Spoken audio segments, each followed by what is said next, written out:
সুন্দরবনের শেষ সীমানায় বঙ্গোপসাগরের তীরে দুবলার চর। বছরের এই সময়টায় 5 মাসের জন্য জেলেরা চরে গড়ে তোলেন অস্থায়ী আবাস।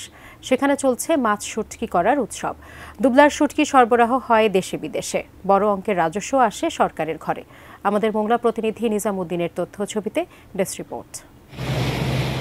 বিশ্বের বৃহত্তম ম্যানগ্রোভ বন সুন্দরবনের কোল ঘেঁষে দুবলার চর।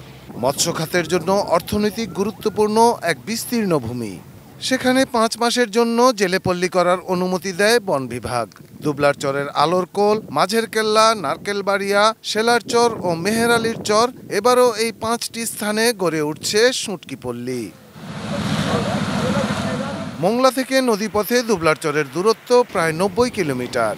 নভেম্বর থেকে মার্চ পর্যন্ত কম উত্তাল থাকায় বঙ্গোপসাগর থেকে মাছ ধরে দুবলার চরে শুটকি করা হয়। প্রতি বছর আসেন খুলনা, বাগেরহাট, সাতক্ষীরা, পিরোজপুর, চট্টগ্রাম থেকে 50,000-এরও বেশি জেলে।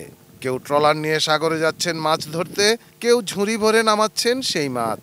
বাছাইয়ের কাজ করছে একদল, আরেক দল শুকাতে ব্যস্ত। 5 মাসের জন্য দুবলার চর হয়ে ওঠে এক কর্মমুখর রাজ্য।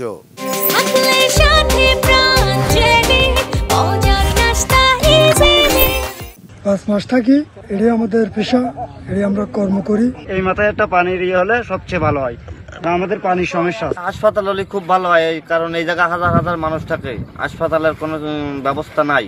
আশা করা হচ্ছে এবার শুটকি মৌসুমে সরকারের রাজস্ব আয় হবে অন্তত 7.5 কোটি টাকা। জেলেদের সুবিধা দেওয়ার জন্য আমরা বন বিভাগ সর্বদা সচেষ্ট আছি। এদের সকল সুবিধা অসুবিধা আমরা দেখে থাকি।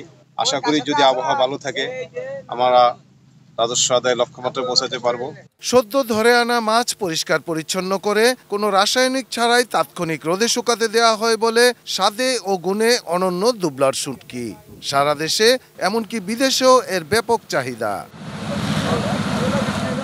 Shahidul Rana, desk report, ATN news.